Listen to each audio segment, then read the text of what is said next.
ಈಗ 40% ಕಮಿಷನ್ ವಿಚಾರದಲ್ಲಿ ನೀವು ಒಂದು ಹೋರಾಟ ಮಾಡಬೇಕು. ಆದ್ರೆ ಈಗ ಲೋಕಾಯುಕ್ತರು ಹೇಳ್ತಾ ಇದ್ದಾರೆ ಯಾವ ಸಾಕ್ಷಿಗಳು ಇಲ್ಲ 40% ನೋಡಿ, ನಾವು ಹೋರಾಟ ಮಾಡಿದ್ದು ಆಧಾರ ರಹಿತವಾಗಿ ನಾವು ಮಾಡಿಲ್ಲ. ಕೆಂಪಣ್ಣವರು ಕಾಂಟ್ರಾಕ್ಟರ್ಸ್ ಅಸೋಸಿಯೇಷನ್ನಿನ ಅಧ್ಯಕ್ಷರಾಗಿದ್ದರು. ಅವರೀಗ ಪಾಪ ತೀರು ಹೋಗಿದ್ದಾರೆ. ಅವರು ಪ್ರಧಾನಮಂತ್ರಿಗಳಿಗೆ ಪತ್ರ ಬರೀತಾರೆ. ಒಂದು ಜವಾಬ್ದಾರಿಯುತವಾದಂಥ ರಿಜಿಸ್ಟರ್ಡ್ ಬಾಡಿ ಯಾವುದು ಕಾಂಟ್ರಾಕ್ಟರ್ಸ್ ಅಸೋಸಿಯೇಷನ್, ಅದರ ಅಧ್ಯಕ್ಷರವರು. ಅವರು ಅನೇಕ ಉದಾಹರಣೆಗಳನ್ನು ಕೊಟ್ಟು ಪ್ರಧಾನಮಂತ್ರಿಗೆ ಬರೀತಾರೆ. ಅವರು ಬರೆದ ಮೇಲೆ ನಾವು ಅದನ್ನು ಈ ರೀತಿ ಒಂದು ರಿಜಿಸ್ಟರ್ಡ್ ಬಾಡಿ ರೆಸ್ಪಾನ್ಸಿಬಲ್ ಪರ್ಸನ್ ಪ್ರಧಾನಮಂತ್ರಿಗೆ ಬರೀತಾರೆ, ಪ್ರಧಾನಮಂತ್ರಿಗಳೇನೂ ಕೂಡ ಅದಕ್ಕೆ ಉತ್ತರ ಕೊಡೋದಿಲ್ಲ ಅಂತ ಹೇಳಿ ನಾವು ಅದನ್ನು ಒಂದು ಇಶ್ಯೂವನ್ನು ಜನ ಸಮುದಾಯದ ಮುಂದೆ ಹೇಳಿದ್ವಿ. ನಾವು ಹೌದು, ನಾವು ಜನದ ಮುಂದೆ ಹೋಗಿ ಈ ರೀತಿ ಆಗಿದೆ, ಸರ್ಕಾರ ಹಿಂಗೆ ಮಾಡ್ತಾ ಇದೆ ಅನ್ನೋದನ್ನು ನಾವು ಹೇಳಿದ್ದು ನಿಜ. ಈಗ ಅವರು ಇಲ್ಲ ಅಂತ ಹೇಳಿದರೆ ನಮಗೂ ಒಂದು ಆಧಾರ ಇದೆ ಅಲ್ವಾ. ಲೋಕಾಯುಕ್ತದವರು ಹೇಳಿದ್ದ ತಕ್ಷಣಕ್ಕೆ ನಾವು ಅದನ್ನು ನಾವು ಕೂಡ ಪರಿಶೀಲನೆ ಮಾಡ್ತೀವಿ. ನಾವು ಅದನ್ನು ಸುಮ್ಮನೆ ಯಾರೋ ಹೇಳಿದರು ಅಂತ ನಾವು ಏನು ಮಾಡೋಕ್ಕೆ ಹೋಗಿರಲಿಲ್ಲ. ನಮಗೂ ಒಂದಿಷ್ಟು ಆಧಾರ ಸಿಕ್ಕಿದ್ದಕ್ಕೋಸ್ಕರ ಮಾಡಿದ್ದು ನಾವು.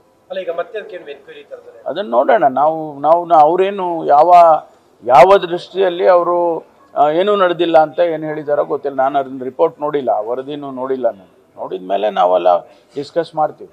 ಅಶೋಕ್ ಹೇಳುವಂಥದ್ದು 40% ಅಂತ ಸುಳ್ಳು ಹೇಳಿ 100% ಕಮಿಷನ್ ಸರ್ಕಾರ ಬಂದಿದೆ. ಈಗ ಅವ್ರು ಹೇಳೋದು ಅವ್ರು ಹೇಳ್ತಾರೆ, ಅವರು ಪ್ರೂಫ್ ಮಾಡಬೇಕಲ್ಲ. ಈಗ 100% ನಮ್ಮದು ಭ್ರಷ್ಟಾಚಾರ ಇದೆ ಅಂತ ಅವರು ಪ್ರೂವ್ ಮಾಡಬೇಕಲ್ಲ.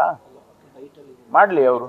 ಸರ್, ಈಗ 11 ಲಕ್ಷ BPL ಕಾರ್ಡ್ಗಳೆಲ್ಲ APL ಕಾರ್ಡ್ಗಳಾಗಿ ಪರಿವರ್ತನೆ ಆಗ್ತಾ ಇದೆ ಸರ್. ಇದು 6ನೇ ಗ್ಯಾರಂಟಿ ಅಂತ ಹೇಳಿ ಬಿಜೆಪಿ ಎಲ್ಲರೂ ಕೂಡ ಟೀಕೆ ನೋಡಿ. ಈ ಗ್ಯಾರಂಟಿಗಳನ್ನು ಮಾಡಿರೋದು ಬೇರೆ ವಿಚಾರ. BPL ಕಾರ್ಡನ್ನು ಯಾತಕ್ಕೋಸ್ಕರ ರಿವ್ಯೂ ಮಾಡ್ತಿದ್ದಾರೆ ಅಂದರೆ, ಭಾಳ ಮಾಡೋರು BPL ಕಾರ್ಡ್ ತೊಗೊಂಡಿದ್ದಾರೆ, ಸರ್ಕಾರಿ ನೌಕರರು ತಗೊಂಡಿದ್ದಾರೆ, ಆಮೇಲೆ 3 ಹೆಕ್ಟೇರ್ ಜಮೀನಿನ ಮೇಲೆ ಇದ್ದವರು ತಗೊಂಡಿದ್ದಾರೆ, ಮನೆಯಲ್ಲಿ 2 ಕಾರ್ ಇಟ್ಕೊಂಡಿರೋರು ತಗೊಂಡಿದ್ದಾರೆ. ಇದೆಲ್ಲ ಅವರೇ ಜನರೇ ತಿಳ್ಕೊಂಡು ಅವರು ವಾಪಸ್ಸು ತಗೋಬೇಕು, ಕ್ಯಾನ್ಸಲ್ ಮಾಡಿಸ್ಕೋಬೇಕು. ಇಲ್ಲದೇ ಇದ್ದರೆ ಕಾನೂನಿನ ಪ್ರಕಾರ ನಾವು ಕ್ರಮ ಮಾಡ್ತು ಅಂತಂದರೆ ಅವ್ರಿಗೆ ಕಷ್ಟ ಆಗುತ್ತೆ. ಸುಳ್ಳು ಹೇಳಿ ನೀವು BPL ಕಾರ್ಡ್ ತೊಗೊಂಡಿದ್ದೀರಾ ಅಂದರೆ ಅವ್ರ ಮೇಲೆ ಕ್ರಮ ತಗೋಲಿಕ್ಕಾಗುತ್ತೆ.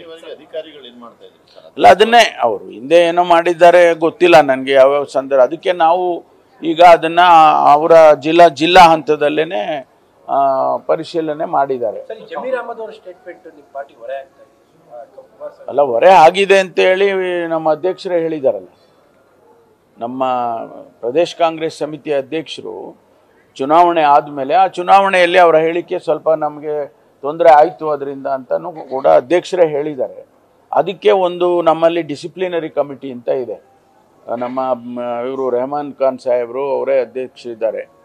ಅವರು ಒಂದು ವೇಳೆ ಅಧ್ಯಕ್ಷರು ಅದನ್ನು ಅವರಿಗೆ ರೆಫರ್ ಮಾಡಿದರೆ ಅವರು ಜಮೀರ್ ಅಹಮದ್ ಅವ್ರನ್ನ ಕರೆದು ಕೇಳ್ತಾರೆ, ಯಾಕಪ್ಪ ಹಿಂಗೆಲ್ಲ ಹೇಳಿದೀಯಾ ನೀನು ಅದಕ್ಕೆ ಅಂತೇಳಿ. ಮತ್ತು ಅದು ತುಂಬ ಸೀರಿಯಸ್ ಇದ್ದರೆ ಅವ್ರ ಮೇಲೆ ಏನು ಕ್ರಮ ತೊಗೋಬೇಕು ಅದು ರೆಕಮೆಂಡ್ ಮಾಡ್ತಾರೆ. ನ್ಯಾಷನಲ್ ಲೆವೆಲ್ನಲ್ಲಿ AICCನಲ್ಲಿ AK ಆಂಟೋನಿ ಅವರು ಅಧ್ಯಕ್ಷರಿದ್ದರು, ನಾನು ಅದರಲ್ಲಿ ಸದಸ್ಯ ಇದ್ದೆ. ನಾವು MLAಗಳಿರಲಿ, ಮಿನಿಸ್ಟ್ರುಗಳಿರಲಿ ಅಥವಾ AICC ಫಂಕ್ಷನರೀಸ್ ಇರಲಿ, ಅವರಿಗೆ ನೋಟಿಸ್ ಕೊಟ್ಟು ಕರೆಸ್ತಾ ಇದ್ದೋ. ಅವ್ರು ಎಷ್ಟೇ ದೊಡ್ಡವರಿದ್ದರೂ ಕೂಡ ನಾವು ಕರೆಸ್ತಿದ್ದೋ. ಚೀಫ್ ಮಿನಿಸ್ಟರ್ನೆಲ್ಲ ಕರೆಸಿದ್ದೀವಿ. ಕರೆಸಿ ಅವ್ರ ಮೇಲೆ ತನಿಖೆ ಮಾಡಿ ಅವ್ರ ಮೇಲೆ ಕ್ರಮಕ್ಕೆ ಸಸ್ಪೆಂಡ್ ಮಾಡೋದಿರ್ಬೋದು ಅಥವಾ ಅವ್ರ ಮೇಲೆ ಇಂಥ ಕ್ರಮ ತಗೊಳ್ಳಿ ಅಂತ ಹೇಳಿ ಮಾಡ್ತಿದ್ದೋ. ಅದೇ ರೀತಿ ರೆಹಮಾನ್ ಖಾನ್ರವರು ಮಾಡ್ಬೋದು. ನ್ಯೂಸ್ ಫಸ್ಟ್, ನಿರ್ಭೀತಿಯಿಂದ ನಿಮ್ಮ ಪರವಾಗಿ.